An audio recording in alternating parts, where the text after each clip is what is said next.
మా తల్లులు చాలా మంది ఉన్నారు, ఈ గ్రామ పెద్దలు ఉన్నారు. దేవాలయాలలో రాజకీయాలకు అతీతంగా మనందరం కలిస్తే భగవంతుడు మనల్ని చల్లగా చూస్తాడు. స్వార్థ రాజకీయాల కోసం ఏదైనా మనం ఏదైనా అనుకుంటే దేవాలయాలు బాగుపడవు.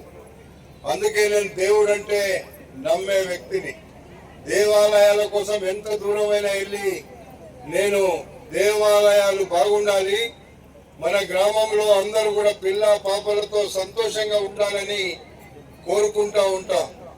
అందుకే నేను ఇక్కడ ఉండేటువంటి దేవాలయాల్ని బ్రహ్మాండంగా ఇంకా కొత్తగా ఏమి కావాలంటే అది కట్టి మన గ్రామంలో ఉండే మన తల్లులందరికీ మన పెద్దలందరికీ బ్రహ్మాండంగా వాళ్ళు దేవుణ్ణి పూజించే విధంగా చేసుకోవాలనేటువంటి కార్యక్రమాన్ని చేస్తుంటాం.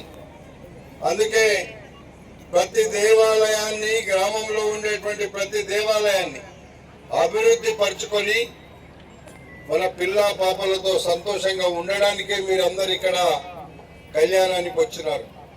మరి అన్ని వసతులు కల్పించేటువంటి కార్యక్రమాన్ని నేను చేస్తా. ఇక్కడ రోడ్లు కావాలంటే ఇచ్చినాం. ఇక్కడ దేవాలయానికి 11 ఎకరాలు ఉంది, దాన్ని కూడా మాకు ఫెన్సింగ్ చేయమని చెప్పినారు, అది కూడా చేపిస్తా. మీకుండేటువంటి ఇక్కడ దేవాలయానికి ఏమి కావాలో అది చేసే బాధ్యత నాదే.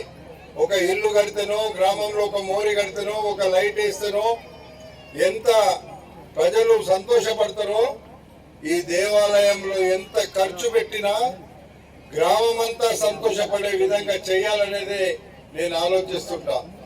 అందుకే నేను మన నియోజకవర్గంలో, నా సొంత గ్రామంలో వందలాది కోట్ల రూపాయలు ఖర్చు పెట్టి తిరుమల తిరుపతి దేవస్థానం ఎలా ఉందో అలాంటి దేవాలయాన్ని మీరు ఇక్కడే పక్కకే పోయి దేవుణ్ణి దర్శించుకునే విధంగా ఆ కార్యక్రమాన్ని కూడా చేస్తున్నాం. దాంట్లో దేవాలయాల్లో కూడా